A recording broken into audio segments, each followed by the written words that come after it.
everyone, I'm Swift, and today I'm going to be talking about Wonka, the new Charlie and the Chocolate Factory prequel. Fox's favorite actor and man she would go straight for is Timothée Chalamet, so naturally we went and saw Wonka on Christmas Eve. We just didn't get to making our review video until a good bit later because it's the holidays. But Wonka was fun. Wonka is truly a chocotastic movie that's both fun for the whole family and a sweet homage to its predecessors. So let's talk about it. I've always enjoyed the Roald Dahl stories about the amazing man with the chocolate factory and the little boy who falls in with him. I'm not a super fan, but they've always been fun. As a kid, I always preferred the Great Glass Elevator to the first book, probably because they went to space. When it comes to the movie adaptations, well, like a lot of people, I love the old classic Gene Wilder version, but hate the Tim Burton one. Gene plays Wonka as a tired eccentric with a solid understanding of the realities of the world, but not without a touch of fun for good measure. Johnny Depp, meanwhile, really just comes off as a Michael Jackson-esque child predator, and it is so uncomfortable to watch, and the Oompa Loompas do a really bad rap. Never mind the dentist thing. Ugh. This Christmas brought us a new Wonka in the form of Timothée Chalamet, who plays the role of a young and inexperienced magical chocolate maker. Before the movie had come out, I'd seen a few posts and things that were just way hypercritical of him and his performance based on the ads alone. And honestly, people need to learn to just sit back and have fun sometimes. Since the movie's come out, from what I can tell, people liked it, and those who didn't are diehards for the old adaptations. Frankly, it's just a solid, fun family movie with a lot to like about it. And, as I always say, a movie's purpose doesn't have to be some grandiose thing that justifies existence. It can literally exist just for the sake of fun. Before we get started, Fox and I would like to thank you all for 1,000 subscribers. We never imagined in our wildest dreams that a video we made in 2 days with no sleep would be the one to bring us over the hump. Welcome to all of our new friends. We're looking forward to hanging with you all. This wasn't originally going to be our 1,000 thank you video. Sadly, the one we were going to post was on a hard drive that irrecoverably corrupted the day we were going to post it, which is also why there's such a big gap between Wish and Wonka. Once we recover emotionally, we'll make that other video for all of you again, which should be exciting because that's where you'll get to properly meet the channel's co-creator and my sister, Fox, rather than just hearing her be alluded to mysteriously. That being said, spoilers ahead for Wonka. This had to be the wildest Lies of P DLC I've ever seen. The plot. The plot of Wonka is surprisingly complex. It has several interconnected story threads that are thoughtfully planned out, and absolutely everything gets tied off with a nice bow at the end. The movie begins with the titular Willy Wonka returning to the city after 7 years at sea. Before the movie, he'd been traveling the world to learn the best ways to make chocolate. He's poor, he's naive, but he's got a hat full of dreams.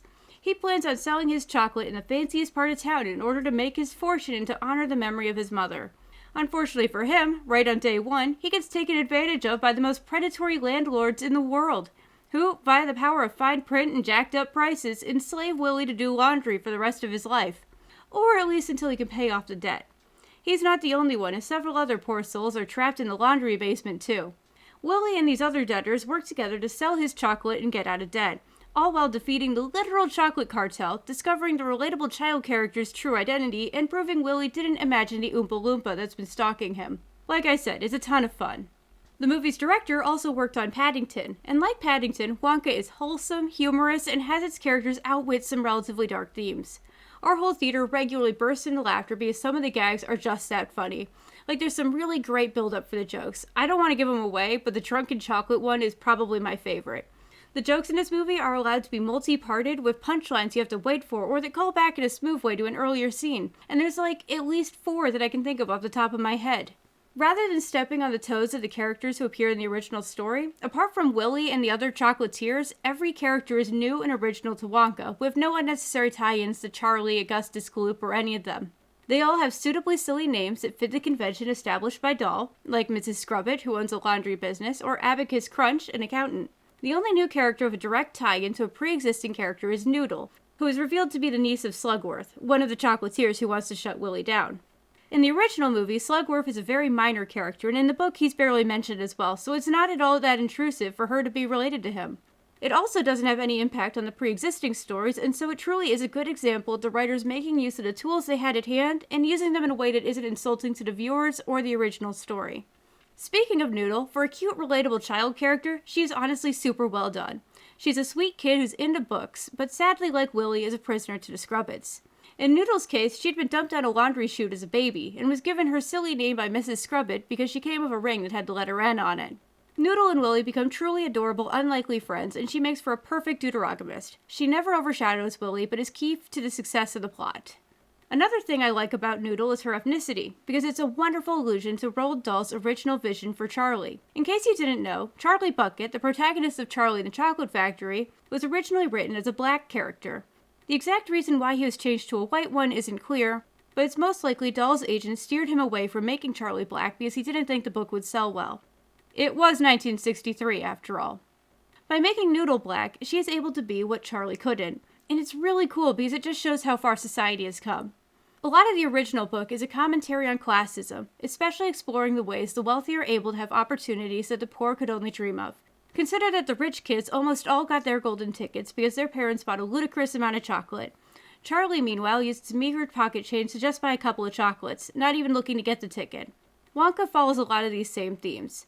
Wonka has close to nothing but dreams, but he knows if he works hard, he can achieve his goal of opening a chocolate shop.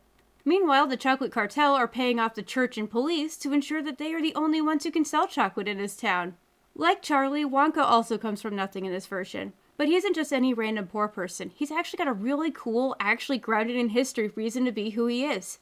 We see in flashbacks that Willie and his mother lived in a narrow boat. They're a type of canal or river boat that used to be seen going up and down the canals of England. Boat people usually lived and worked on these boats, going up and down to canals moving goods or people. Because of this mobile lifestyle, their children were usually illiterate and they were truly some of the poorest of the poor. Many chose to live on boats because it was cheaper than paying rent in the cities or towns. Willie in this version is one of these boat people. He can't read or write, and there's a real reason for that. It's such a cool little inclusion of history and it rounds out his character wonderfully. In order for Willie to single out Charlie to begin with, he had to have begun with nothing. I absolutely love it. The music. Which brings us to the music. When I went to see this movie, I honestly had no idea it was a musical. I was very pleasantly surprised by the multiple song and dance numbers featured in it. The songs were almost all original to the movie and were truly done with the spirit of the original classic film. Like, you could probably drop them in there, and apart from sound quality and a few modern stylistic choices, it wouldn't be all that jarring. My favorite of the original songs is difficult to say. I like the Scrub Scrub cleaning song, I like the opening song, I like the Wonka Chocolate song. All three of them are fairly memorable. Honestly, there isn't a bad song in this thing, and that includes the Hugh Grant Oompa Loompa song. The songs are all cute earworms, nothing Broadway amazing, but cute. Truly just a solid soundtrack. The visuals did a great job of advancing characters to the scenes and fully building out the world and story, and there was always something fun happening, no screen time is wasted. The original main theme from the old movie features subtly in Wonka, with melancholic whimsy used to represent Wonka himself, and the one classic song, Pure Imagination, was well placed and not done just because it had to be there, but rather was properly integrated into the script. Like, the moment I realized this was a musical, I knew Pure Imagination would make an appearance, but I was afraid it would be in some ham-fisted, overglorious way that just makes you hate everything. But it wasn't. It was actually really charming, with some minor lyric changes to better suit the scene. Unlike, say, some of the live-action Disney movies where the lyric changes are there to, quote-unquote, fix the song for modern ears. No, this was a true and proper homage. It truly respected the original source material, which is surprisingly hard to find nowadays in our nostalgic, cash-grab-saturated world. I actually liked the soundtrack so much, I made Fox buy it, which she was more than happy to do, because again, Timothée Chalamet. And she liked it too. The pizzazz. Speaking of Timothée Chalamet, he did an amazing job. You can tell he studied Gene Wilder for his performance. Gene plays a very controlled Wonka. You'd think he's a wild, fun candy man, but he's actually always very careful in how he moves and speaks. Timothy has that idea as well, but as a much younger man who hasn't fully gotten the control thing yet. It's honestly amazing. I really like his costume, and the costumes of all the characters in general. Some might be critical of Wonka wearing basically a tattered version of his original movie outfit, but I mean, this is Wonka. His eccentric look is practically his brand. Imagine taking the black turtleneck away from Steve Jobs, or that hairstyle from Andy Warhol. They've got a look, and the brown top hat, purple frock coat is Wonka's look. It might be an eccentric genius thing, it might be a marketing move extended to their everyday lives, it might be a neurodivergent thing. Who knows? Point is, plenty of real-life people who follow the eccentric businessman model do this already, and Wonka fits the bill. I will say though, Gonzo should be flattered that Willie stole his look. The entire atmosphere of the movie is just magical and pleasantly dark. Like, there are people who have been kept as laundry slaves for years. There's attempted murder, crooked cops, and sabotage. but there's also magic candy that makes you float, and a giraffe.